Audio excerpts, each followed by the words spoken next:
ഇപ്പം നമ്മൾ സിബിൻ്റെ ഇഷ്യൂ നടന്നെന്ന് പറഞ്ഞു. എനിക്ക് തോന്നുന്നു അതിൻ്റെ മുമ്പത്തെ ആഴ്ച എങ്ങാണ്ടായിരുന്നു വിഷുവിൻ്റെ സെലിബ്രേഷനോ സംതിങ് വാസ് ദേ. അതിലൊരു സെഗ്മെന്റ് മുഴുവൻ സിബിനായിരുന്നു. He came as that Namboothiri. ഭയങ്കര രസമല്ലായിരുന്നു. ഞങ്ങളൊക്കെ ചിരിച്ച് ആ മൊത്തം എനിക്ക് തോന്നുന്നു 16 പേരോ 17, I don't remember how many of them, അവരെ മൊത്തം ചെയ്തത് സിബിനെ നമ്മൾ ടെലികാസ്റ്റ് ചെയ്തതാണ്. അപ്പോൾ ഒരാൾക്ക് പേഴ്സണലി അങ്ങനെ ഉണ്ടെങ്കിൽ why do you want give it to Sibin അല്ലേ? നമുക്കത് തീരുമാനിച്ചു സിബിനെ കൊടുക്കണ്ട, വേറൊരാൾക്ക് കൊടുത്താൽ മതി. ഇത്രയും ഒരു ഫുൾ സെഗ്മെന്റ് ലെങ്ത് കോണ്ടന്റ് ആണത് അല്ലേ?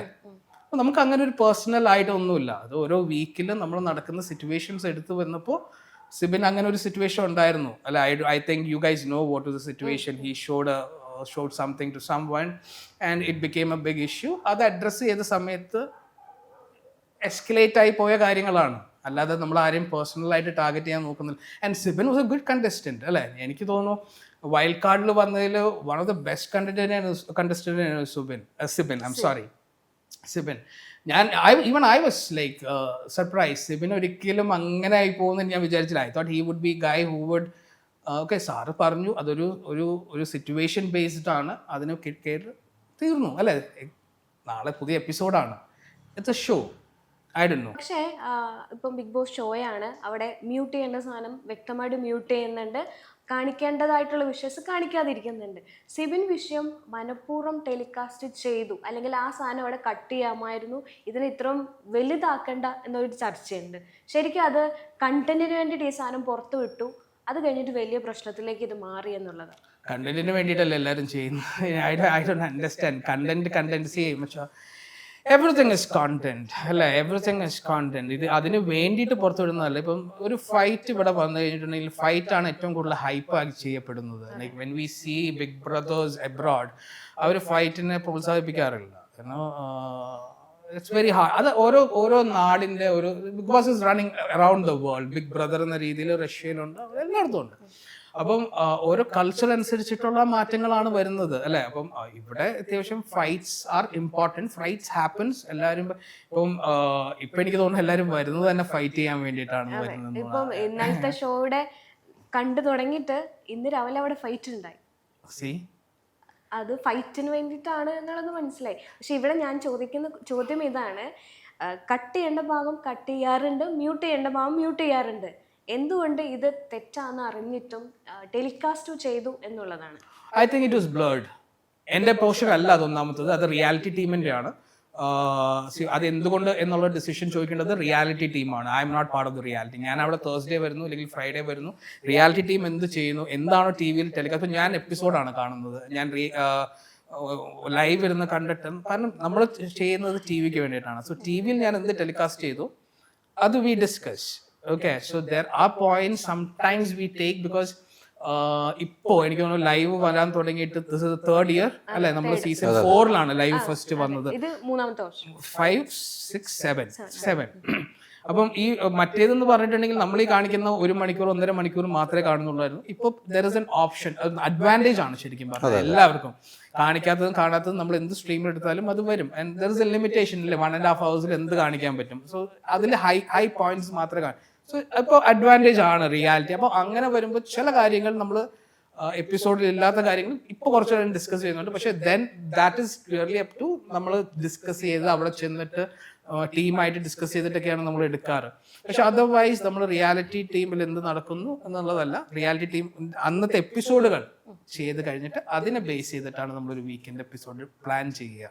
അപ്പോൾ ഇത് മനഃപൂർവ്വം ചെയ്തതാണോ അല്ലയോ അങ്ങനെ ഒരു സാധനം എനിക്ക് തോന്നാറില്ല. കാരണം അങ്ങനെ ആർക്കും മനഃപൂർവ്വം ചെയ്യേണ്ട കാര്യമില്ല. ബിഗ് ബോസിൽ ഒരു rule as far Endemol is concern which I have been part of it, കൊല്ലങ്ങളായിട്ട് വർക്ക് ചെയ്യുന്ന ഞങ്ങളെ ആദ്യം തന്നെ പഠിപ്പിച്ചിരിക്കുന്നത് ആരെയും തമ്മിൽ വകഭേദം പാടില്ലെന്നുള്ളതാണ്.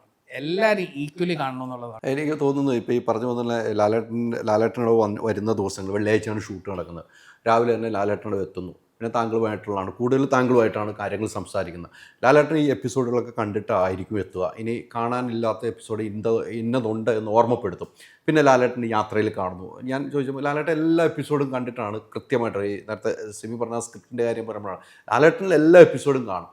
ലാലേട്ടനൊരു തീരുമാനം ഉണ്ടാകും എന്ന കാര്യത്തിൽ സംശയമില്ല. ലാലേട്ടൻ അത് കൃത്യമായിട്ട് കണ്ട് വാച്ച് ചെയ്തതിന് ശേഷമാണ് കാര്യങ്ങൾ നടത്തുന്നത്. അതിനുശേഷം നിങ്ങൾ ലാലേട്ടൻ്റെ ഡ്രസ്സിങ്ങിൻ്റെ സംവിധാനം ക്യാരമലിലാണെങ്കിൽ നിങ്ങളൊരു സംസാരം ഉണ്ടാവും.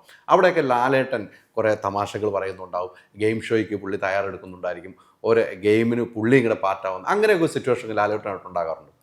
ലാൽ സാർ എന്ന് പറയണ്ടല്ലോ, എനിക്ക് തോന്നുന്നു സാർ ഭയങ്കര ഇൻട്രസ്റ്റഡ് ആണ് ഈ ഷോ. എനിക്ക് തോന്നുന്നു അത് ബിഗ് ബോസിൻ്റെ ഒരു സംഭവം തന്നെയാണ്. നമ്മൾ കണ്ടു തുടങ്ങുമ്പോൾ അത് എല്ലാ ദിവസവും കാണണം. കണ്ടു കഴിയുമ്പോൾ അതാണ് ഇപ്പോൾ നമ്മൾ ഇടയ്ക്ക് അവിടെ നിന്ന് കണ്ടു ഇവിടെ നിന്ന് കണ്ടു എന്നൊക്കെ പറഞ്ഞിട്ട് കമൻറ്റ് ചെയ്യുന്ന എനിക്കതിൽ ഇതില്ല. കാരണം അതൊരു അഡിക്റ്റീവ് ഷോ തന്നെയാണ്. നമ്മൾ ആദ്യം തൊട്ട് കണ്ടു തുടങ്ങി കഴിഞ്ഞിട്ടുണ്ടെങ്കിൽ ഈ പറഞ്ഞ മാതിരി നമുക്ക് 24 മണിക്കൂർ ഇപ്പോൾ ഞാനൊക്കെ ചില സമയത്ത് PCR ചെന്നിരുന്നിട്ട് ചുമ്മാ സ്ട്രീം കണ്ടുകൊണ്ടിരിക്കും. പക്ഷെ രസമാണ്, കാരണം ഓരോ സിറ്റുവേഷനിൽ ആൾക്കാർ എങ്ങനെ റിയാക്ട് ചെയ്യും. ചിലപ്പോൾ ഒരു ചെറിയ വാക്കായിരിക്കും, അതൊന്നും എപ്പിസോഡിൽ വരില്ലായിരിക്കും, പക്ഷെ തമാശയാണ്.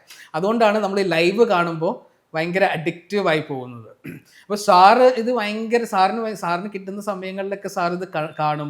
ഇതിപ്പോൾ 2 എപ്പിസോഡുണ്ട് ഒരു ദിവസം, പ്ലസ് ഉണ്ട്, മെയിൻ എപ്പിസോഡുണ്ട്. അപ്പോൾ സാർ ഇതെല്ലാം കണ്ട് ഒക്കെ ഭയങ്കര ഇൻവോൾവ് ആണ്. സാർ ഇപ്പോൾ ടാസ്കിൻ്റെ ഇടക്കാണെങ്കിലും ബാക്ക് സ്റ്റേജിൽ വന്നിരുന്ന് കാണും. ഓരോ ബ്രേക്ക് എടുക്കുമ്പോഴും എന്തിപ്പോൾ നടക്കണം, ഇപ്പം എന്താ പറയണ അവർ എന്തൊക്കെ അറിയാം. സാറിന് ഭയങ്കര ഇൻട്രസ്റ്റ് ആണ്. സോ ഹീസ് ഈക്വലി ഇൻവോൾവ്ഡ് ആണ്. അങ്ങനെയാണ് ആ ഷോ അത്രയും രസിപ്പ് വരുള്ളൂ. കാരണം ഇല്ലെങ്കിൽ സാറ് ഇവിടെ സംസാരിക്കുമ്പോൾ എന്തെങ്കിലും ഇപ്പോൾ സാറ് കണ്ടിട്ടില്ലെങ്കിൽ ഒരു നോർമൽ കോൺവെർസേഷൻ ആണല്ലോ, നമുക്ക് സ്ക്രിപ്റ്റ് എഴുതിയിട്ടല്ലോ. ഇപ്പം നമ്മൾ സാറിന് സ്ക്രിപ്റ്റ് എഴുതി കൊടുത്താലും അപ്പുറത്തുനിന്ന് എന്തെന്നാണ് പറഞ്ഞതെന്നുള്ളത് നമുക്ക് പറയാൻ പറ്റില്ലല്ലോ. അപ്പോൾ സാർ അത്രയും ഇൻവോൾവ് ആയിട്ട് അവിടെ സംസാരിക്കാൻ കഴിയുന്നതും ബിക്കോസ് സാർ ഇൻവോൾവ് ആണ്. അത്രയും എപ്പിസോഡ് കാണുന്നതും എല്ലാം കൊണ്ടും തന്നെയാണ്. ഈ ടാസ്ക് ഒക്കെ ലാലേട്ടൻ പറയാറുണ്ട്, ഇന്ന ടാസ്ക് നമുക്ക് കൊടുത്തു. ചില ടാസ്കിലൊക്കെ സാറ് സജഷൻ പറയാറുണ്ട്. ഇപ്പോൾ ഞാൻ ഓർക്കുന്നത് ഇപ്പോൾ ഒരു സീസൺ 5 എന്തോ ഒരു ബലൂണിൻ്റെ അകത്ത് coin collecting task, simple task. അപ്പോൾ സാറ് പറയുക ആ കോയിനിലൊക്കെ എൻ്റെ ഫോട്ടോ ഒട്ടിച്ചാലോ. സാർ അത് അപ്പോൾ എങ്ങനെ വെച്ചിട്ടുണ്ടെങ്കിൽ നമ്മൾ ഫ്രൈഡേ ഈവനിങ് ആണ് സാറിനെ കാണുന്നത്. ഈവനിങ് നമ്മളൊരു 6 അല്ലെങ്കിൽ ഒരു 5:30 സാറ് വരുന്നതനുസരിച്ച് നമ്മൾ പോയി കാണാൻ തുടങ്ങി കഴിഞ്ഞിട്ടുണ്ടെങ്കിൽ മീറ്റിംഗ് കഴിയുമ്പോൾ ഒരു 7:30, 8 ഒക്കെ ആവും. ആ കോയിൻ ഇട്ട് അതിൻ്റെ ഒരു കാര്യങ്ങൾ പറഞ്ഞോളൂ. ഈ കോയിൻ ഇട്ട് കഴിയുമ്പോൾ എന്താണെന്നുള്ള ലാലേട്ടൻ വല്ലതും പറഞ്ഞു, ഇങ്ങനെയാണ് ബലൂണിൻ്റെ ഉള്ളിൽ എൻ്റെ ഉള്ളൊരു കോയിൻ ഇടണം.